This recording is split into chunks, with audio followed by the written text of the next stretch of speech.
the currency of hope, how American cigarettes became the most valuable thing in World War II. One cigarette could buy you a loaf of bread.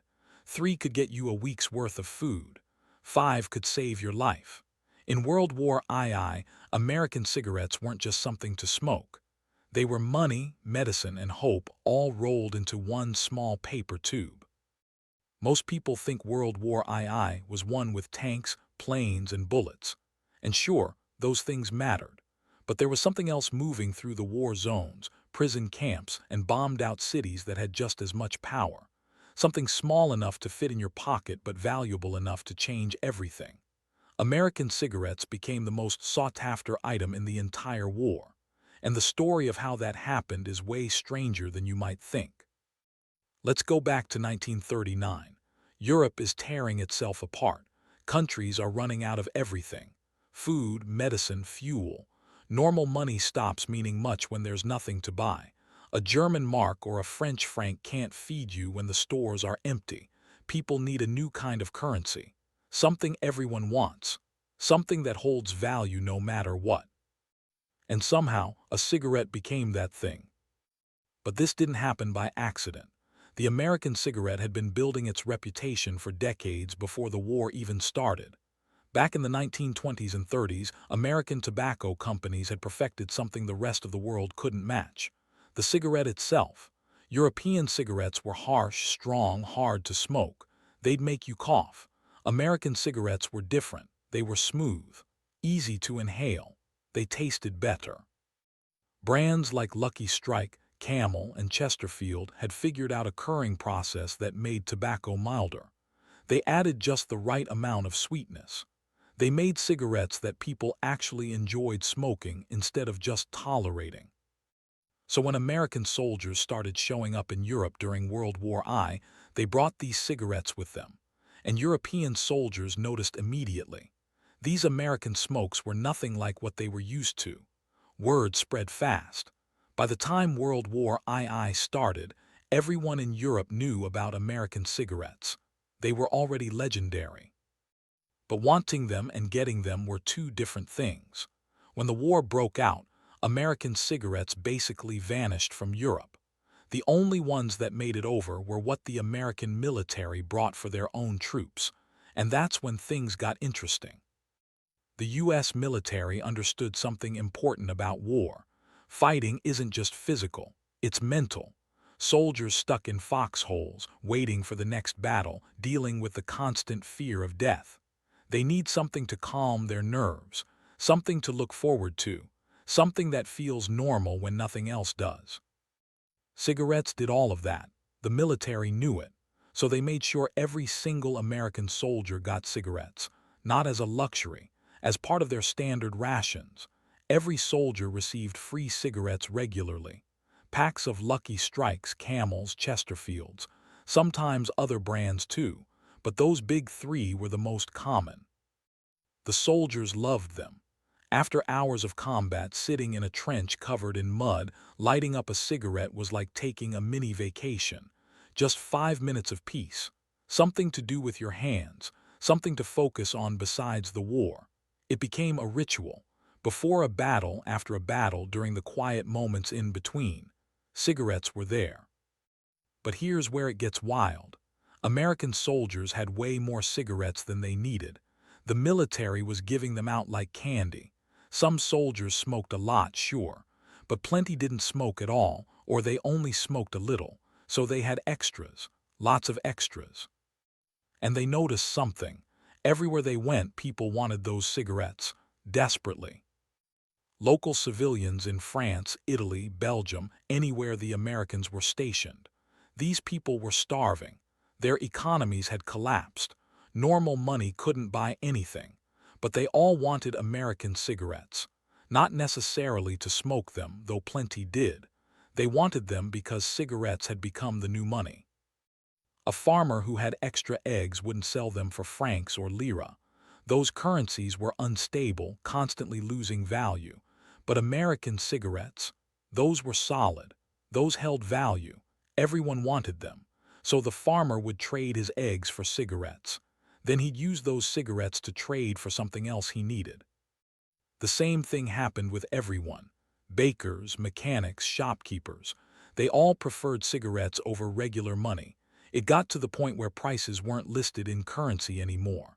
They were listed in cigarettes. A loaf of bread cost 2 cigarettes. A bottle of wine cost 5.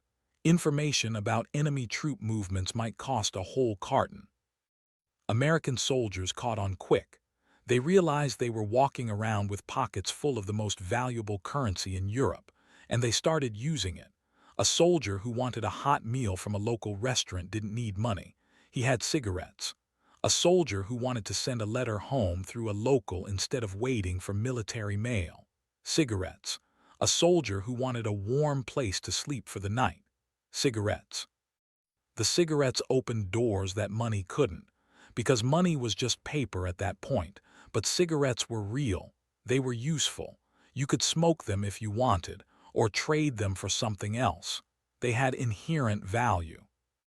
But the story gets darker and more desperate, because while American soldiers were using cigarettes to buy luxuries, other people were using them to survive. Let's talk about the prison camps. This is where cigarettes became literally life and death. German POW camps held thousands of Allied soldiers. British, American, Canadian, French. These men were trapped behind barbed wire with barely enough food to stay alive. The Germans gave them just enough to keep them from dying, but not enough to really live. We're talking thin soup, a bit of bread, maybe some potato. Meals that left you constantly hungry. But the Red Cross was allowed to send packages to these prisoners. Care packages from home, and those packages often included cigarettes. American cigarettes specifically, because that's what people sent. They were small, easy to mail, and everyone knew prisoners would appreciate them. Those cigarettes changed everything inside the camps. They became the economy. The entire prison camp economy ran on cigarettes. Here's how it worked. A prisoner would get a Red Cross package with 5 packs of cigarettes, but he wasn't a heavy smoker. Maybe he'd smoke 1 or 2 cigarettes a day, so he had extras. Meanwhile, another prisoner was starving and had gotten a package with extra food but no cigarettes. These 2 prisoners would trade, cigarettes for food. Pretty soon, exchange rates developed. Not official rates, obviously, but everyone in the camp knew roughly what things cost in cigarettes. An extra piece of bread might cost 1 cigarette. A can of meat from a care package might be worth 10. A warm sweater for the winter could go for 50. And just like in any economy, some people got rich. There were prisoners who became cigarette millionaires. They didn't smoke at all. They just traded. They'd buy low and sell high, accumulate cartons of cigarettes, then use that wealth to buy whatever they wanted. Extra food, better clothes, favors from guards. Because yes, even the guards could be bought with cigarettes. German guards weren't exactly living large either. The German economy was falling apart. Their own currency was becoming worthless. Food was scarce for everyone, but American cigarettes held value. A guard could take a pack of American cigarettes and trade them in the local town for real goods, so some guards were willing to bend the rules for cigarettes. Look the other way during an escape attempt. Deliver a letter. Provide extra blankets. 1 cigarette could be the difference between freezing to death and surviving the winter. 5 cigarettes could be the difference between starving and making it another month. There are stories of prisoners who didn't smoke at all but hoarded every cigarette they got, not because they were greedy, because they were planning to escape. And they knew that if they made it out of the camp, those cigarettes would be their lifeline. With enough cigarettes, they could bribe their way across Europe, buy civilian clothes from a farmer, pay someone to hide them for a night, get passage on a truck heading west. Cigarettes were literally freedom in a small paper package. And it wasn't just POW camps. The concentration camps had a cigarette economy too, though talking about it feels wrong because the conditions there were so much worse. But the reality is that even in those hellish places, cigarettes meant survival. Prisoners in concentration camps got almost no food. The Nazis were deliberately starving them, working them to death. But occasionally, Through underground networks or sympathetic guards or pure luck, American cigarettes would make their way into the camps. And when they did, they became the most valuable thing in the world. One cigarette could be traded for an extra piece of bread. That bread could mean living another day, another week, just long enough to survive until liberation. There are survivor testimonies about this. People who say that a single cigarette saved their life, not because they smoked it, because they traded it for food at exactly the right moment. The Germans running these camps knew about the cigarette economy too. Some of them exploited it. They'd confiscate cigarettes from care packages, then sell them back to prisoners in exchange for whatever valuables the prisoners had managed to hide. Gold fillings, wedding rings, family heirlooms, things people had smuggled in and kept hidden, hoping to use them after the war. But when you're starving to death, you'll trade anything for food, and food costs cigarettes. So people traded their treasures for cigarettes, then traded the cigarettes for food. It's horrifying, but it's what happened. Now let's jump to the end of the war. Germany surrenders in May 1945. Japan surrenders in August. The war is over, but Europe is destroyed. Cities are rubble, governments have collapsed, economies don't exist anymore. Millions of people are displaced, homeless, starving. And in this chaos, American cigarettes become even more important. After the war ended, American soldiers were everywhere in Europe. Occupation forces in Germany, Austria, Italy. Liberation forces in France and Belgium. Hundreds of thousands of American troops just hanging around waiting to go home. And they all still had cigarettes. The military was still giving them out. Meanwhile, German civilians are living in absolute ruins. Their country has been bombed to pieces. Their currency is worthless. I mean truly worthless. The Reichsmark couldn't buy anything. Hyperinflation had destroyed it. People were using wheelbarrows full of cash just to buy a loaf of bread. That is, if you could even find bread to buy. But American cigarettes, those worked, those could buy anything.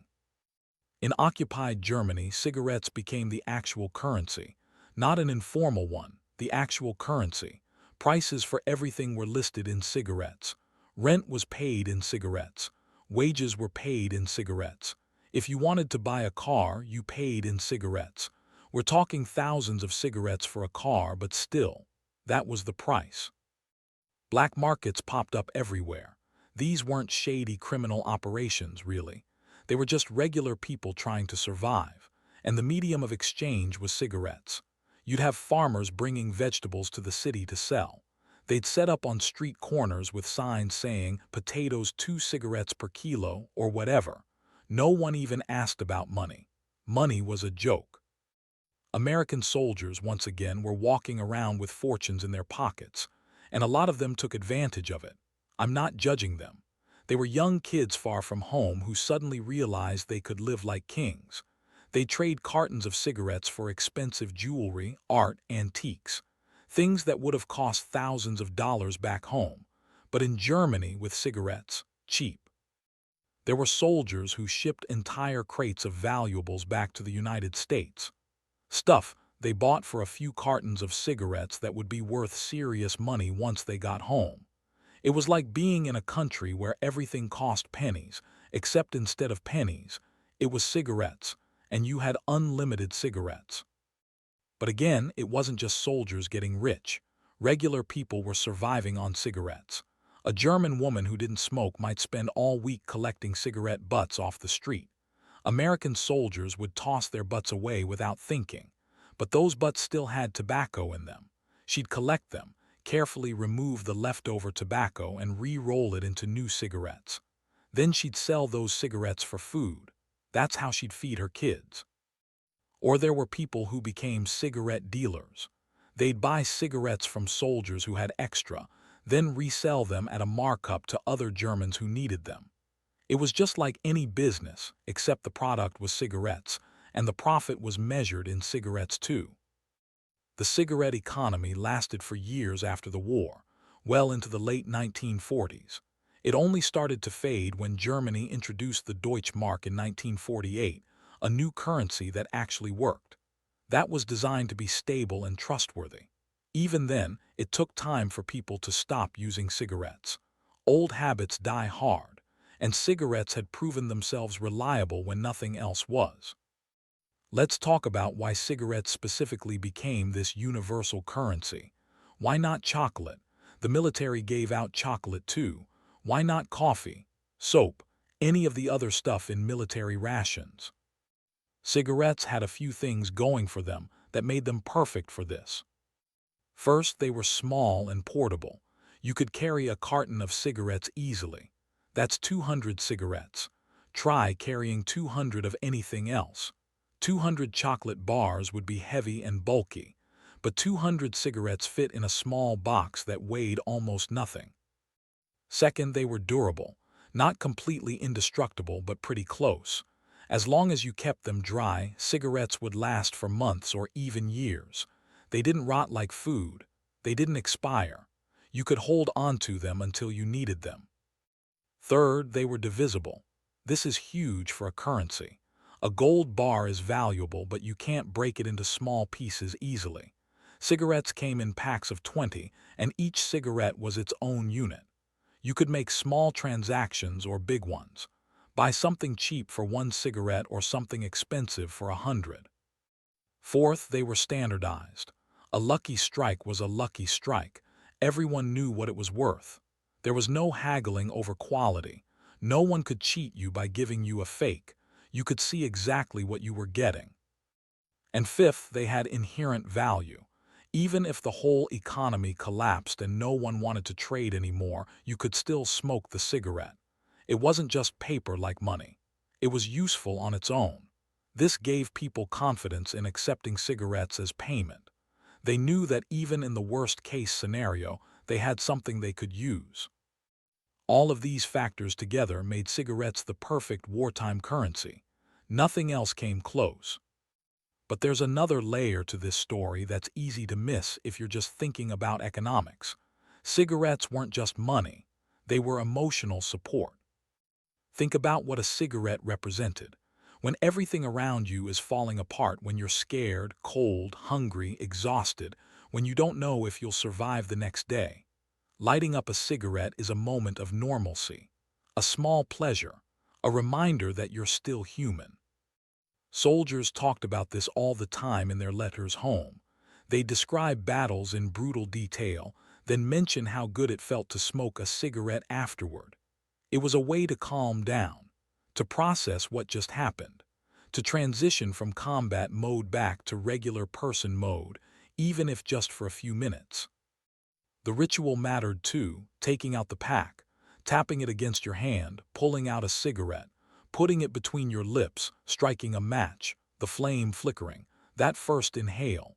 Every step was familiar, comforting. In a world of chaos and death, these small rituals were anchors to sanity. And sharing cigarettes created bonds. If your buddy was out of smokes, you'd give him one of yours. No question, no expectation of being paid back. It was just what you did. That created trust, friendship, loyalty, the kind of bonds that kept soldiers alive. When you knew your buddy would share his last cigarette with you, you also knew he'd watch your back in combat.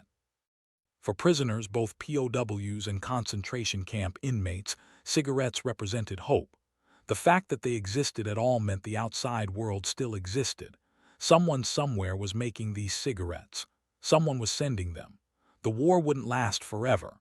Just holding an American cigarette was proof that there was still an America out there, still functioning, still strong. Liberation would come eventually. There are stories of prisoners who saved 1 cigarette for years, never smoked it, never traded it, just kept it hidden away. Because that cigarette was their symbol of hope. As long as they had something to hold on to, something that said they'd survive this and make it to the other side. After the war, when soldiers came home, a lot of them couldn't give up cigarettes.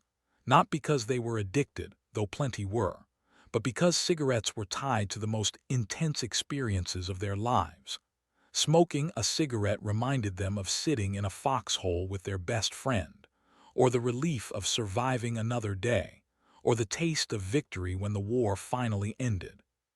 For the rest of their lives, that smell of tobacco smoke would bring them back to the war.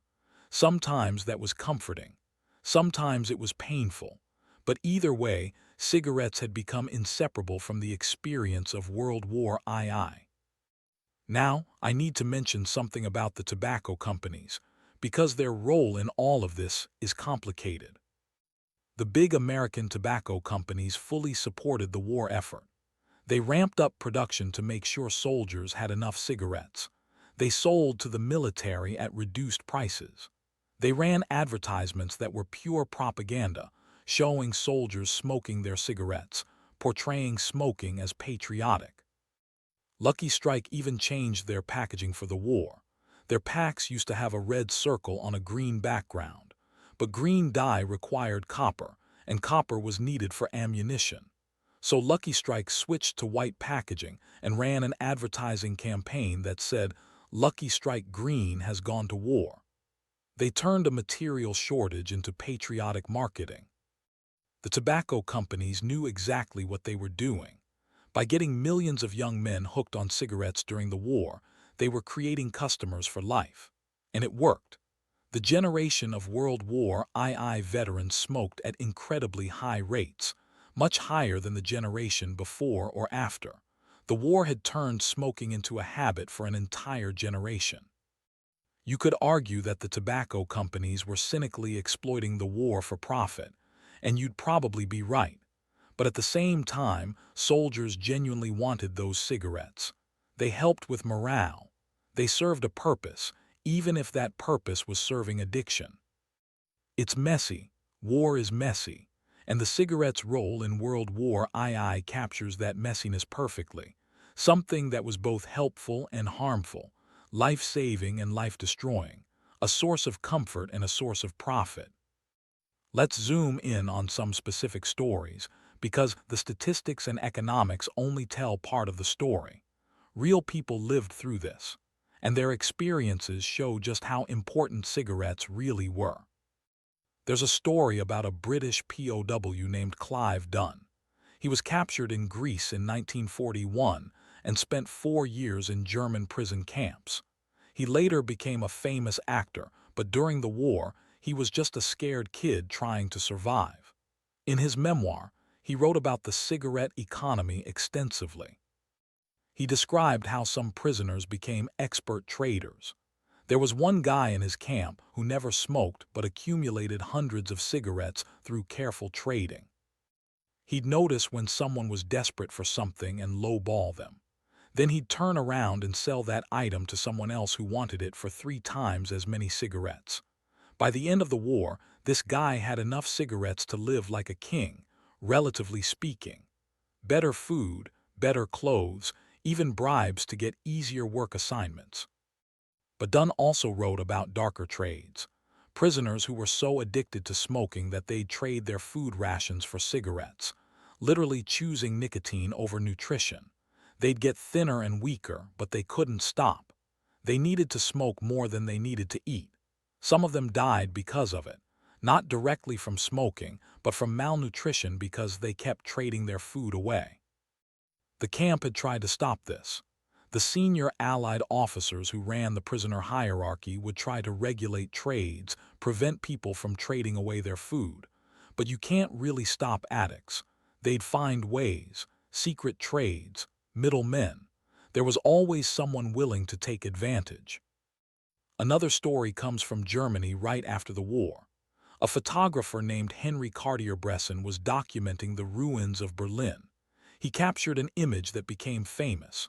A woman standing in line at a black market, and the price list behind her shows everything measured in cigarettes. Butter, sugar, eggs, meat, all priced in cigarettes. He interviewed her later. She said she didn't smoke, but she spent every day trying to get cigarettes however she could. She'd clean houses for Americans in exchange for cigarettes. She'd stand outside army bases and ask soldiers if they had extras. She'd search through trash cans for butts, whatever it took, because cigarettes were the only way to feed her family. She said something that stuck with Cartier-Bresson. "Money is just paper now. Cigarettes are real."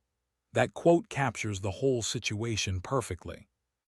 Or there's the story of a concentration camp survivor named Primo Levi.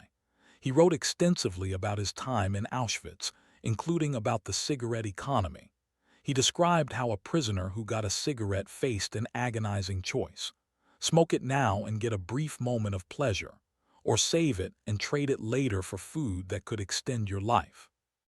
Most people smoked them, because most people didn't believe they'd survive anyway. If you're probably going to die next week, why not enjoy the cigarette now?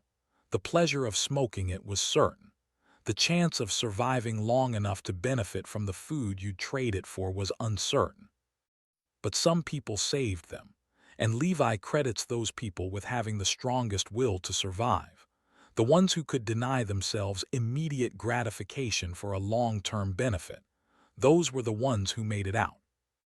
He also wrote about something disturbing. In the camps, there were prisoners called Muslims, not related to religion, just slang for people who had given up. They'd stopped trying to survive, just waiting to die. And one sign that someone had become a Muslim was that they'd start smoking every cigarette they got. They'd stopped planning for tomorrow because they didn't believe there would be a tomorrow. So cigarettes became a way to gauge who still had hope and who didn't. The ones saving and trading cigarettes were still fighting to live. The ones smoking everything immediately had surrendered.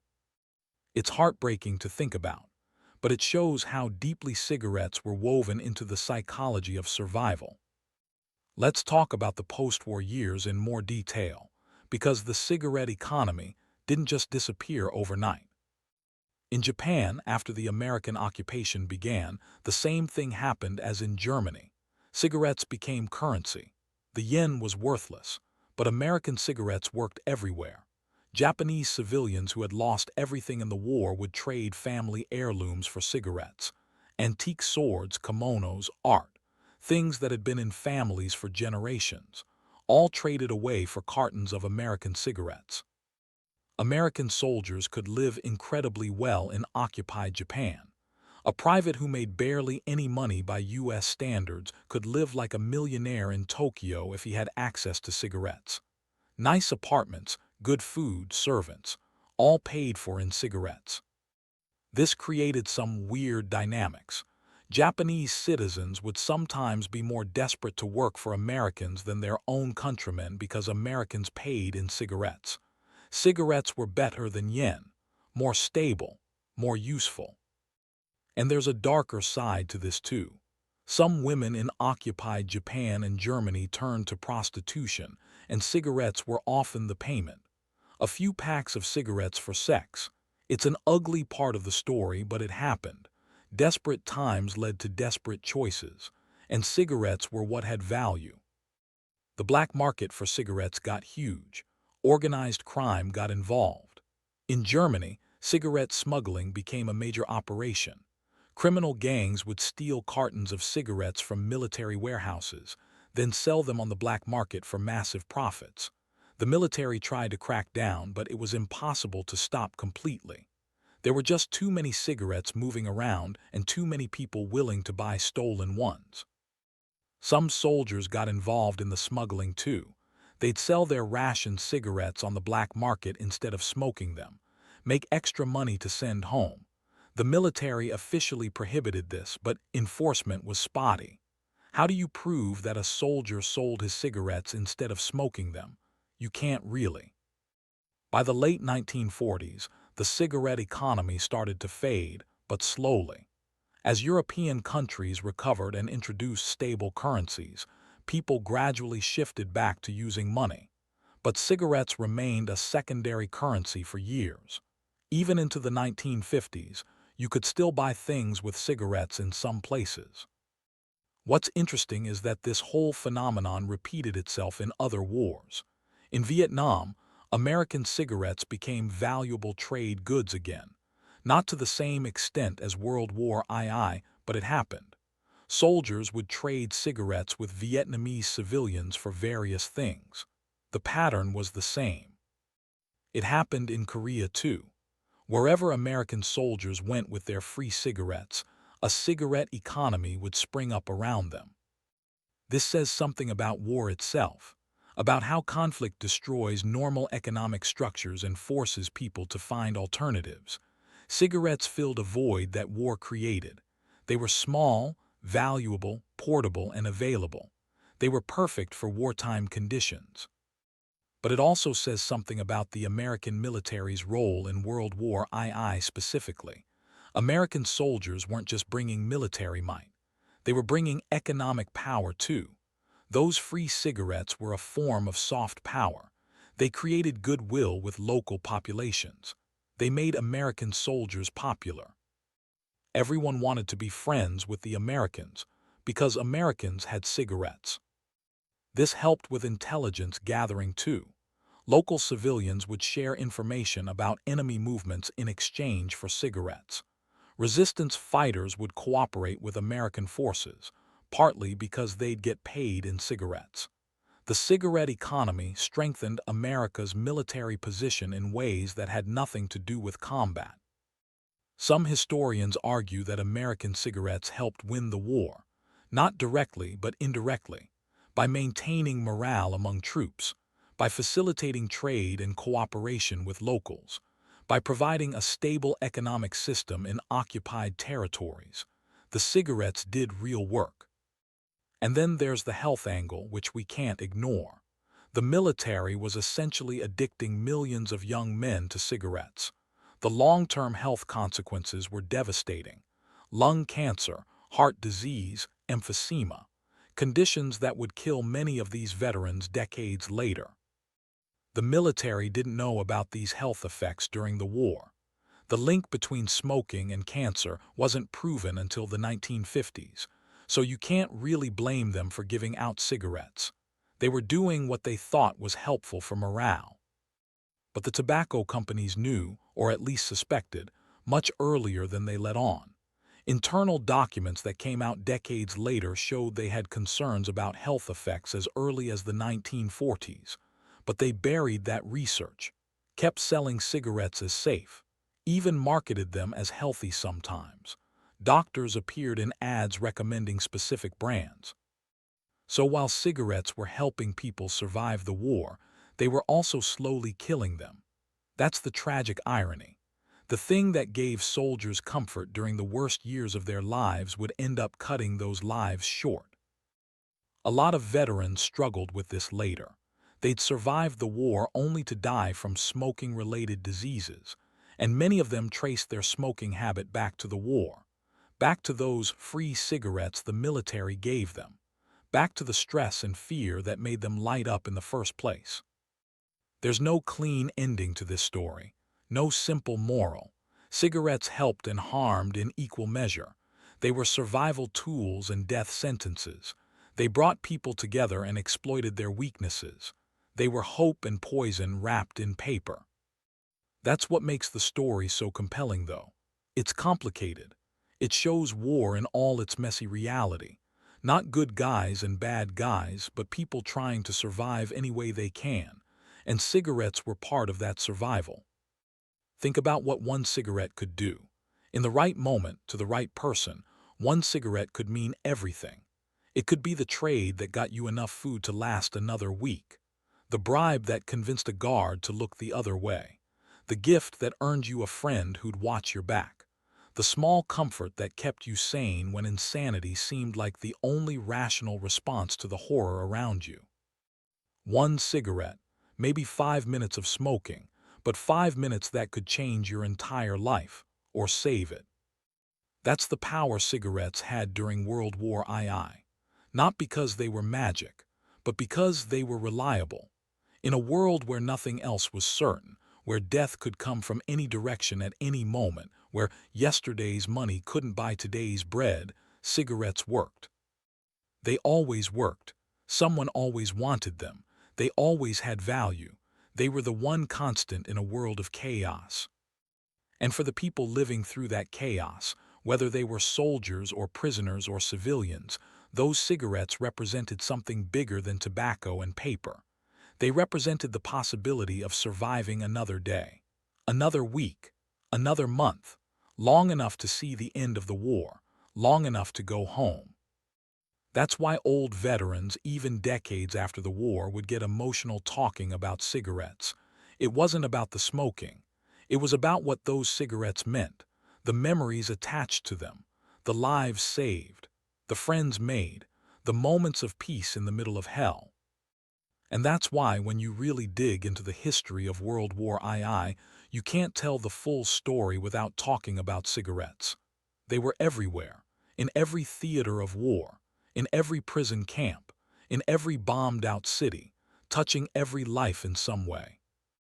The great armies of World War II ran on fuel and ammunition, but they also ran on cigarettes.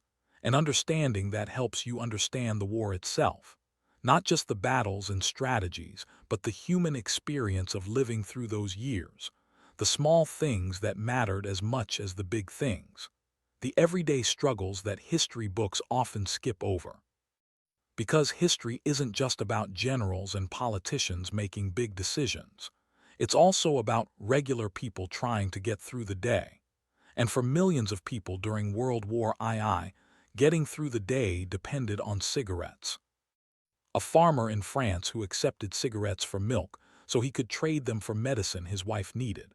An American GI who shared his last cigarette with a German prisoner. A small moment of humanity between enemies. A concentration camp survivor who hoarded 3 cigarettes for months, trading them at exactly the right moment for the food that kept him alive until liberation. These stories don't make it into most history books, but they're just as much a part of World War II as D-Day or Pearl Harbor, maybe more so for the people who lived them. The currency of hope, that's what American cigarettes were, not because they were inherently hopeful, but because they represented a system that still worked, a way to get what you needed, a path forward even if it was just one day at a time. In a war that destroyed so much, that took so many lives and shattered so many dreams, cigarettes were one of the few things you could count on. One of the few things that helped instead of hurt, at least in the short term. One of the few small comforts available. And when comfort is scarce, when hope is rare, when survival is uncertain, something as simple as a cigarette becomes precious beyond measure. That's the real story of American cigarettes in World War II. Not an economic curiosity, not just a historical footnote, but a lifeline for millions of people living through the darkest chapter of the 20th century. One cigarette at a time. If this story changed how you see World War II, watch the next video.